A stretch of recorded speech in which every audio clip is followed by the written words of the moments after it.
We're live. Live, we're alive. We're live and alive. Yay. Hey, everybody. I'm Sandy Weiner, and we are talking about boundaries. We love boundaries. We talk about boundaries, and we're bringing you a live video this week and next week about how to set boundaries with others during challenging times. Theresa, take it away. Hello, everybody. My name is Theresa Byrne. I am a master instructor in martial arts, and I'm a self-defense expert. And boundaries are something that we teach in self-defense to keep like a predator or a bad guy away. But really, boundaries are also what we need to protect ourselves in challenging times. Right now, we are all in a challenging time. In psychology, we call it an inciting event where we're going through traumatic difficulty. And all of us are facing some kind of difficulty because we're in the unknown. So many of us are triggered, and we might be in fight or in flight or in freeze. And it's very important to set boundaries, but it's also more difficult because we ourselves are not in that calm, grounded Zen space. So what we're going to talk about today are some of the situations that matter in how to set boundaries, and situations with others, because there's boundaries with self and boundaries with others. And I also want to say that if you are facing any kind of danger or difficulty, domestic violence or abuse, I want to recommend a different course of action. There's an app called eBodyguard, and I'm not sure you can see it. It's got angel wings on it, and it's free on the App Store, and it calls 911. It's something that I am firmly a believer in.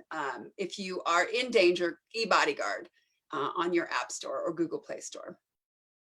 Such an important resource, Theresa, because I know that if you are in a situation where you're sheltering at home with somebody who's abusive, it's really important to get support. But we're not going to be focusing on that today. We're going to focus on the typical situations that happen when you're sheltering at home, when you're sheltering at home with others, or if you're dealing with other people who are sheltering at home during these challenging times. So the first issue that we're going to talk about is that many times there are differences with how we are complying with the rules of social distancing, wearing masks, all the other things that we've had to do while we're sheltering. And I know that some places are opening up restrictions, and then people have different opinions about should they, shouldn't they don't feel safe.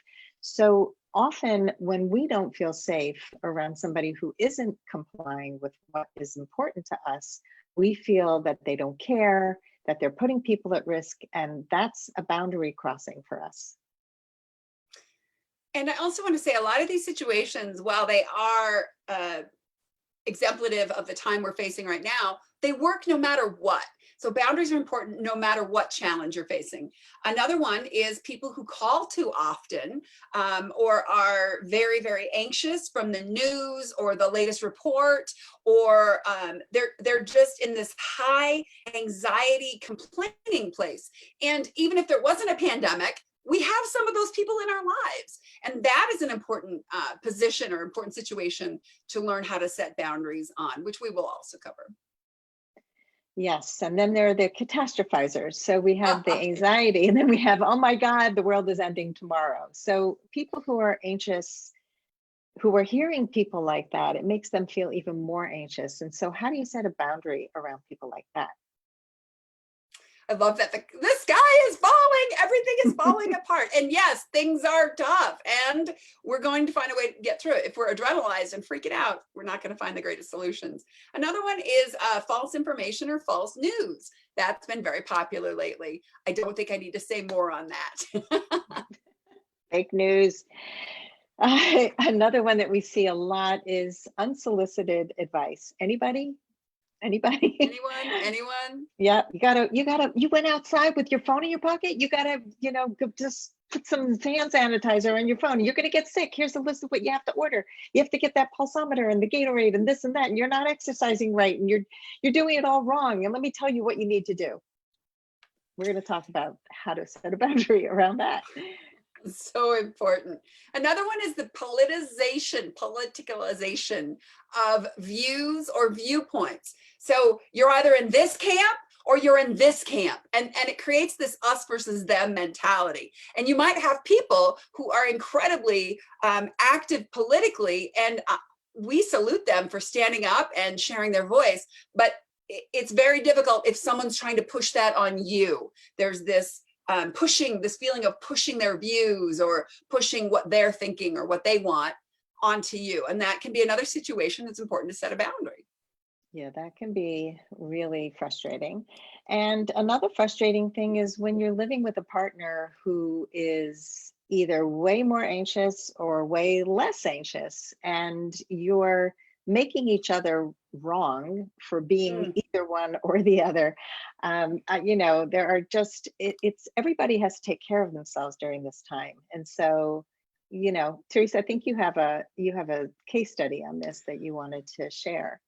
I do. I have a client whose husband was in the prepper, I think is the word that we're calling it, someone who's prepping for survival, the zombie apocalypse or whatever is happening. And when all of this COVID pandemic hit, he was very mad and upset at her because she wasn't more upset. And his anxiety was to this huge level. And he was trying to explain to her that she was burying her head in the sand if she wasn't nervous or worried or concerned. And it's almost like we talked about the pushing of views. What about the pushing of an emotional state? So someone's saying, if you're not anxious, then you're not awake or you're not aware. If you're not freaking out, then there's something wrong with you. And that's another situation which would be important to set a boundary around. Yeah, there's, that any kind of right or wrong thinking, like you talked about I'm in this camp, you're in that camp. These are all ways that we divide from each other, that we create walls, and we don't want to create walls. We want to create boundaries. So another one is people who feel that nobody's listening to them. It's just like I'm talking and nobody's listening to me. Sometimes when you're really anxious, you talk a lot. I don't know if any of you, but I know that sometimes that happens for me. And then when you talk, and and the more you talk, the more somebody else is shutting down. So what do you do in a case like that? How do you create a boundary around that? And also when people who don't feel like anyone's listening to them, they might need a place to vent. They might be freaking out, but you might not be able to hear them at that time. And that's an important thing to understand as well. If someone's venting, that you can draw a boundary around that vent. We'll talk about that in a minute. We'd also like to hear, if you're watching this, any of the places where you have seen triggers or you've been triggered, so that we can help look at some of the other places. Another one is someone not respecting your privacy at home.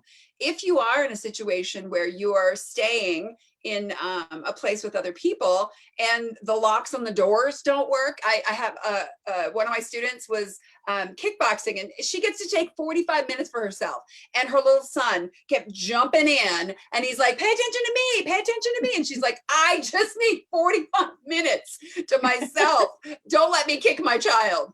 But there's this feeling of others, and her son's adorable, he's 5, but other human beings that are grown-ups that are not respecting your privacy, and that is absolutely a boundary. I saw an interview on one of the morning shows where they had a celebrity who they were interviewing, and her son pops up behind her and he's like jumping and making faces, and she's going, yeah, sheltering at home. So it's this is national television, and I thought it was bad when one of my kids goes knocking on the door when I'm in the middle of a coaching session. So that can be, we have to set up some guidelines around that so that we all respect each other's privacy. And everybody has different needs around privacy. So again, this is very individual. And the last situation that we're going to bring up, and we'd love to hear yours, as Theresa said, is people who are asking for your time or asking for favors at this time. You might be so depleted because you're just trying to get through the day that you have absolutely no bandwidth for anything. So you have to know how to say no, how to set a boundary around these kinds of requests. I had a coaching client who, when she initially messaged me, she said, oh, I'm sure you're wide open. No, in fact, I am busier than I've ever been. Why would you be sure that I was wide open? She was like, okay, can we just go ahead and do this on a Sunday? And I'm thinking, oh my, that's the only day I take off. No, I'm busy.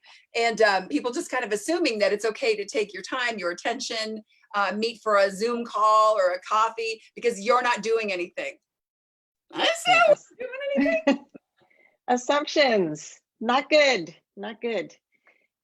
Just because you're not doing anything doesn't mean Teresa's not doing anything. So Amen, let's sister. talk about some solutions. Like, what are some boundaries that we can help people set around these types of situations? So Teresa, do you want to do the first one? The most important thing that I have seen is that unless we figure out what matters to us, what's triggering us, what's coming up for us, and I'm putting my hands on my heart a lot because that is oftentimes where people will feel it. We'll feel it in our heart, we'll feel it in our stomach, and it might feel like nerves, it might feel like anxiety, it might feel like people are too close or something is too close. But you have to figure out in that situation, what is triggering me, what matters to me, and tune into yourself before you do anything with it. Yeah, that's so important. And that's really what a boundary is. It's finding what matters to you and protecting it with a boundary. So we have to first tune in first, what's going on for me. And then we choose what boundary to set around it. So we have a whole list of different boundary scripts and things that we're going to share, a couple of them later. But choose what boundary to set around the thing that's important to you. Because here's the secret. If you set an instant boundary, it might look a lot like anger. And that is a reaction. So you're upset, you feel like somebody's crossing your boundaries or breaching your boundaries, as we say in our course, then you instantly go, no, get away. And that is a reactive place. There are other choices that are not available to you if you're not using your frontal lobe. Another one is, and another part of the frontal lobe is being able to listen to others with compassion. So say that someone else is anxious or they are freaking out or they are in an emergency situation. Well, if you've ever experienced that in your life, it sucks. It's okay to empathize with them. It doesn't mean that their emergency becomes your emergency or their anxiety becomes your anxiety, but it's okay to empathize. We've all struggled. We've all had to go through difficult periods. And for many people, now is a difficult period. So have compassion. I love that one. And I'll tell you that when you listen with compassion and empathy, the person calms down so much quicker than you would even imagine. And I have a client who has a partner who's constantly anxious about the news and complaining and talking. And when she started to really tune in and get curious and listen with compassion, he started talking less. So it was a win-win for both of them. He just needed to be heard.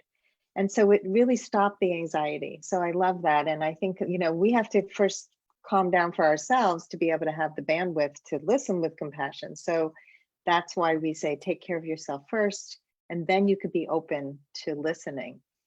The next thing that we want you to really get comfortable with is saying no to the things that you really don't want to do, the things that are time sucks, like Theresa said, somebody asking you to take a meeting on a Sunday when that's your time off. No. And I was just watching Dead to Me, which is a very popular show on Netflix. Fabulous show. Couldn't stop watching it, even though it was like, ooh. But there's a great scene towards the end where there's a massive people pleaser in this show, and she cannot say no. And she's told, like, you have to learn to say no. And there's this just amazing scene where she is asked to do something that is so out of alignment with who she is. And she finally has the courage to say no. And I was like cheering her on and going, I can tell Theresa. Yes, we love the no. We love it. Another difficult place is that we tend to judge people. So the woman who wanted me to coach her on a Sunday, I totally judged her.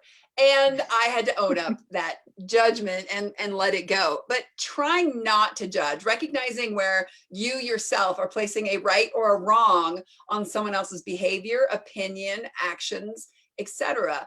That right and wrongness does not build the bridge. And we believe boundaries can create a bridge if you use them with grace and with compassion, but they create walls if you're using them with judgment and rightness and wrongness. And it's very black and white thinking. So get empathetic, get curious, and be aware of anywhere where you're like, that's wrong and that's right. I mean, that's huge. And one way to also get curious is to ask a lot of questions. So instead of, putting on your judge hat, come in like a reporter, like, ooh, let me see what's going on here. And that way you're What not did you taking mean it. by that? Yeah, what do you mean by that? Because what we tend to do when we get triggered is we get defensive and we start explaining our position instead of just getting curious. When you get curious and you ask a question back, it really takes the sting out of the situation often, and it really just kind of just takes the charge out of it, creates more peace. So we're going to give you some scripts, a little bit of boundary scripts here. Theresa, you want to give a couple? I do. I would like to. So here's what happens in your brain when you're adrenalized. It's very difficult to get creative. It's very difficult to come up with compassion, with questions or curiosity. You're very in survival, let's call it. And so when you have a script, we in our course offer boundaries for your back pocket so that you can pull them out. And it doesn't matter if you use the same one over and over, but it's a saying that you can fall back on, somewhere where you can go. So the first one that I love, no matter what the situation is, I'm not comfortable with that. That makes me uncomfortable. So you talk about your comfort level. I'm not comfortable with that. That doesn't work for me. I'm not okay with that. And you can explain further if you need to, but the first step is, I'm not comfortable with that. That's not comfortable to me. I love that one. Another one is to first hear, we talked about empathy before. So to first hear what is upsetting the other person. So saying something like, I hear that you're upset and I'd like to share my point of view. May I do that? So something like that, where you're first over there creating a safe space with the other person. And you're also bringing it back to yourself because you also have a point of view. Another way of setting a verbal boundary, if someone is trying to give you advice or get you to think a certain way, is to come at it from the position where, hey, thank you. I get that you want to support me. I get that you're trying to help me. I get that you are, fill in a blank with a positive benefit. And can I tell you what might be better for me, what might be more supportive, instead of taking on whatever someone is giving you. We call it unsolicited coaching, and it's the same now as it ever was. Thank you, David Byrne. But allowing people to understand that you see and you hear that they're coming from helpfulness, but what they're doing is not helpfulness, but this other piece might be helpful. Yeah, we never want to impose our opinion. So in order not to, if you're an unsolicited advisor, one way to help us get out of that for ourselves, because I know as a coach, I always want to go to fix, and many of us are trying to help. So check in, are you looking for some advice? Can I share my opinion with you? Just that little check-in, and somebody will either tell you that they are or they're not.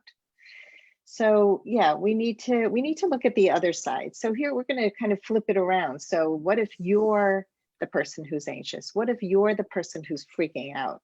How do you set boundaries around that? So the first thing you want to do is say something like, ask the other person to try and understand your point of view. And again, you're checking in. Will you please try to understand my point of view? And it's a really helpful way for them to sort of stop and come over to your side for a minute. Stop, drop, and roll. The other one is, if you are the one who's having anxiety, worry, or concern, just let someone know that it's not a problem to be solved. You don't have to solve this. It just helps me to talk to you. It just helps me to talk this through. So letting someone know, you don't have to solve this. This is just what's coming up for me, and allowing it to be okay, just like that. That's great. And the last thing we're just going to say is, if you need to vent, but you're not looking for a solution, ask the person, is now a good time? I just need to vent a little bit. So we're not always looking for problem solving. We need to let people know, as Theresa said, but asking a person if it's okay to talk now, because often, we'll wake up in the morning and just sort of vomit out our life to somebody. It's like, whoa, wait a minute, I haven't had my coffee yet. I can't, you haven't checked in, you haven't even said good morning, and not a good time. So we need to do that checking in. Yeah. So Theresa, you want to talk about Yes, I do. The last one would be about physical space. So this is about you taking some time and some space for yourself, especially if it's just mental space, especially if it's just a breath in, just a chance for you to have some privacy, mental privacy, physical privacy, and know that that is important. When setting a boundary with others, create that space for yourself in yourself.